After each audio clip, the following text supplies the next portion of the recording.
We've all been told that the new healthcare reform that President Obama signed into law will lower insurance premiums by 14 to 20%, thereby making health insurance more affordable for everyone. But before you start rejoicing, check the fine print. Did you know that the new law practically guarantees that health insurance premiums will rise even more instead of becoming more affordable?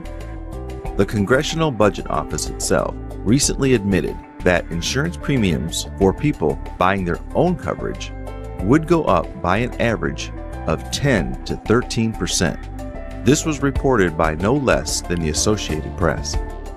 Based on other analysis, premiums are expected to rise 30 to 45%.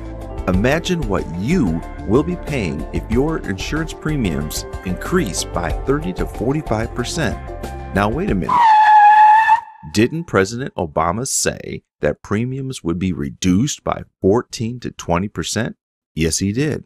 But that would apply only to those who decide they want to keep the low-value, skimpier kinds of policies.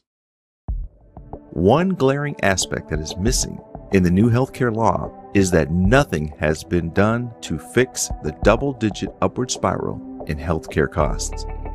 And that's a recipe for disaster.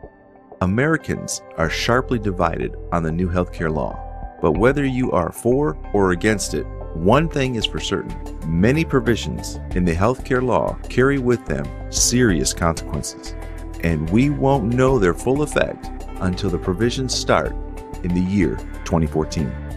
If you are a senior citizen or a baby boomer approaching your senior years, it's alarming to discover that the new law will strip more than 10 million seniors of Medicare Advantage or will have their Medicare benefits reduced. But that may not matter much, since the Obama administration itself has forecasted that Medicare, the trust fund that pays for hospital bills for elderly Americans, is expected to run out of money in 2017.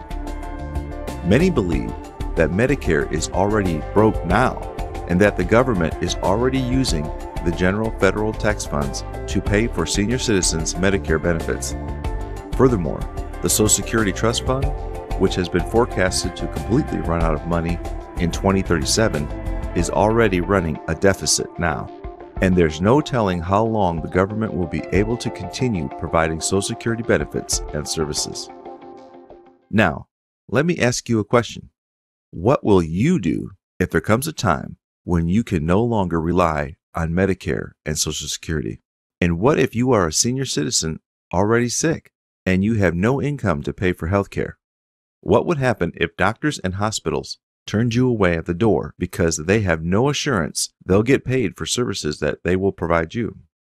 It's a terrifying thought, but one that you must think about.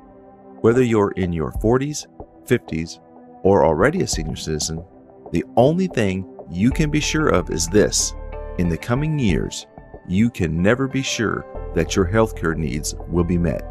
Neither will you have any control as to whether or not you will receive healthcare benefits from the government, or how much insurance you will have to pay. The only thing over which you can exercise control is your health. If you think about it, what good is health insurance anyway, even if you could afford the premiums? Having adequate health insurance, or being covered by public health care, only means that the cost of your medical bills will be covered in the event that you get sick. Wouldn't it be better if you didn't get sick at all? And if you think it's not possible to avoid getting sick altogether, think again. There is a simple therapy used by 15,000 European doctors to heal millions of patients of virtually all diseases. And this therapy can be your best health insurance in these uncertain economic times, and will keep you from having to rely on a healthcare system that does not serve your best interests. Send for the full story on how to ensure that you and your family can sufficiently cover your healthcare needs at a cost of only 1.5 cents per day, without you having to rely on private health insurance or public health care. Fill out the form below, and you'll be sent the information on why this is being called the 1.5 cent healthcare for recessionary times. And you too can learn how to benefit from the most inexpensive healthcare insurance in the world. If there is no form on this page, just send an email to 1.5cents@gmail.com and the information will be sent to you immediately. Send this video to everyone you know, whether they have health insurance or not, and especially those who are already suffering from any kind of disease and who are in need of healthcare.